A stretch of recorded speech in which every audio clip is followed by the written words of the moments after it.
इस video को लाइक करें, हमारे चैनल को सब्सक्राइब कर बेल आइकन जरूर प्रेस करें हमारी न्यू वीडियो सबसे पहले देखने के लिए।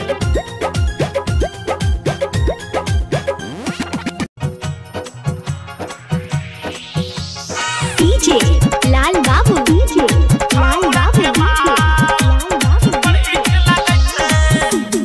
Samastipur. Recording by DTV Bhojpuri Naugachhia.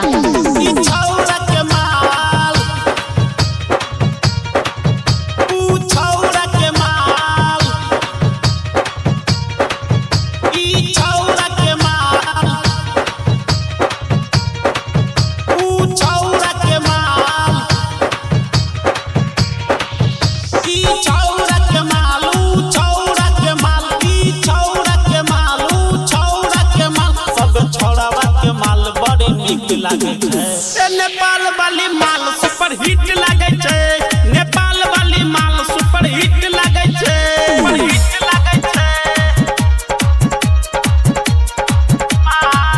छौरा के माल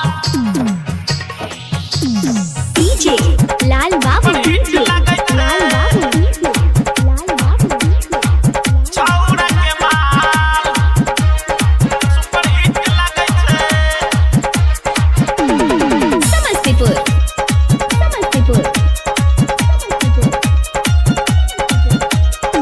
गजब के छाए ओकर छाती, नींदो नया आबै भरी राती। ओकर माल के जवन देखी बुढ़बो हो तोर छे घाटी। ओकर ढोढ़ी लाल लाल लाल लाल, ओठ पकड़े छे बबाल बबाल बबाल। ओकर ढोढ़ी लाल लाल, ओठ पकड़े छे बबाल। सब छोड़वा के माल ठीक छे। ए नेपाल वाली माल सुपर हिट लागे छे, ए बनसी के माल सुपर हिट लागे छे, सुपर हिट लागे छे।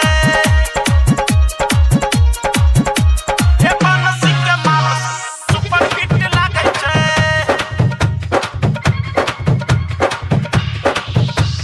डीजे लाल बाबू, डीजे लाल बाबू। छौरा के माल सुपर हिट लागे छे। समस्तीपुर। ई छौरा के माल, ऊ छौरा के माल, ई छौरा के माल, ऊ छौरा के माल, ई छौरा के माल, ऊ छौरा के माल, ई छौरा के माल, ऊ छौरा के माल। सब छौरावा के माल बड़ी नीक लागे छे। नेपाल वाली माल सुपर हिट लागे छे, नेपाल वाली माल सुपर हिट लागे छे।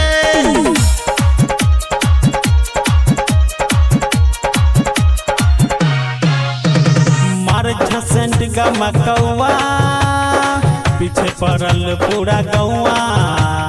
केकरा से पूछिए ये भाई, कैसे के माली पटाई। कहे राजन नवीन नवीन नवीन, चुम्मा लेबो गिन गिन गिन गिन। कहे राजन नवीन चुम्मा लेबो गिन गिन। आरती बिन सच कहे छे। नेपाल वाली माल सुपर हिट लागे छे, नेपाल वाली माल सुपर हिट लागे छे। GTV Bhojpuri recording studio Naugachhia.